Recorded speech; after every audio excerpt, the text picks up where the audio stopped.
আসসালামু আলাইকুম সম্মানিত শিক্ষকগণ। আজকে আমরা দেখব যে আমরা কিভাবে স্মার্ট পাঠশালা সফটওয়্যারে কাস্টম বিলিংটাকে আমরা ব্যবহার করব এবং কোন কাজে এটাকে ব্যবহার করব।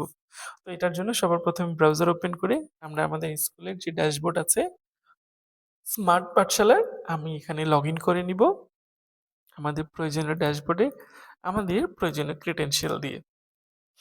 ওকে। করার পরে আমি বিলিং এ আসলাম। বিলিং এ কনফিগার থেকে আ ১ম এ আমি হেড থেকে শুরু করব। হেড করা আছে কিনা, টাইপ করা আছে কিনা।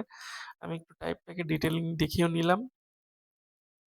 আমি দেখছি আমার টাইপ করা আছে এবং আমি দেখব যে কনফিগার করা আছে কিনা। আমি দেখছি যে আমার কনফিগারে টাইপগুলো আসছে এবং একটা অ্যামাউন্ট এখানে নোট করা আছে। এবার আমি ব্যবহার করতে পারবো।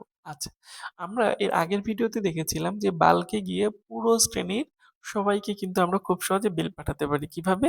আমি সাপোজ ২৫ সালের 6 দিলাম, ক্যাটেগরি দিলাম, টাইপ দিলাম এবং বিলিং মান্থ দিয়ে দিলে পারেই আমার অটোমেটিক ওই ক্লাসে ওই ক্যাটেগরি যতজন স্টুডেন্ট থাকে সবাই চলে আসে, প্রাপ্য বিলটা চলে আসে। শুধু তাদের আইডিতে টিক মার্ক দিয়ে কত তারিখের মধ্যে বিলটা দিতে হবে এটা চেক দিয়ে সেন্ড করলে এটা চলে আসে। কিন্তু আমরা যদি মানে কোনো কারণে স্পেসিফিক সাপোজ একটা বাচ্চা এমন একটা সার্ভিস নিতে আসছে যেটা আসলে বাল্কের মধ্যে পড়ে না। লাইক সে টিসি নিতে আসছে। সো সেক্ষেত্রে টিসির একটা ফি দিতে হবে। টেস্টিমোনিয়াল নিতে আসছে।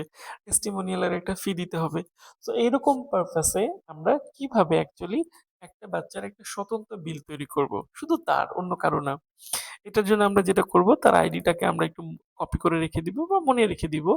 এরপরে আমরা কাস্টম বিলিং এ এসে শুধুমাত্র তার আইডিটা দিয়ে আমি যখনই সার্চ করব, আমরা তার যে খাতে বিল নিতে পারবো বা তার টাইপে যে বিলগুলো আমরা অ্যাসাইন করে রাখছি, বিলের হেডগুলো এগুলো চলে আসবে।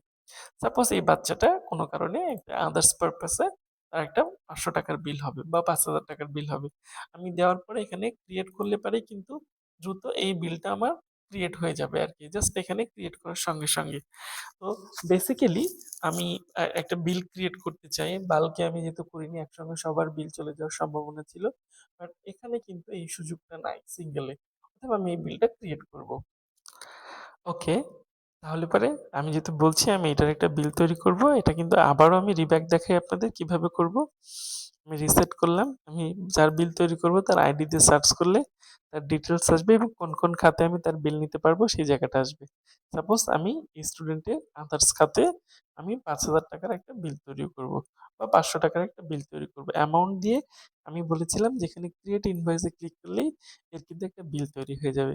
এবং প্রতিষ্ঠান যদি মনে করে যে টাকাটা ক্যাশে নিয়ে নিবে হাতে ইনস্ট্যান্ট কোনো মোবাইল ব্যাংকিং ছাড়া, এটাও কিন্তু সম্ভব। সেক্ষেত্রে বিল তৈরি করার পরে জাস্ট এখানে পে উইথ ক্যাশে ক্লিক করলে এই বাচ্চার বিলটা কিন্তু ইনস্ট্যান্ট কি হয়ে যাবে? পেইড হয়ে যাবে।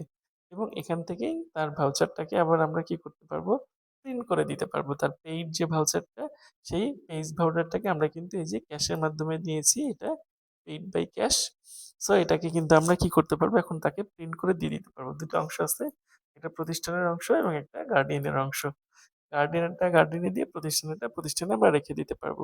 সো এইভাবে আমরা চাইলে কিন্তু খুব ইজিলি আমরা জাস্ট একটা বাচ্চার একটা বিল তৈরি করতে পারবো অথবা বাল্ক আমরা এটাকে দেখালাম। আশা করছি আপনারা এভাবে ইনভয়েসের বাল্ক এবং কাস্টম ২ টা সার্ভিসকেই ব্যবহার করতে পারবেন। ধন্যবাদ।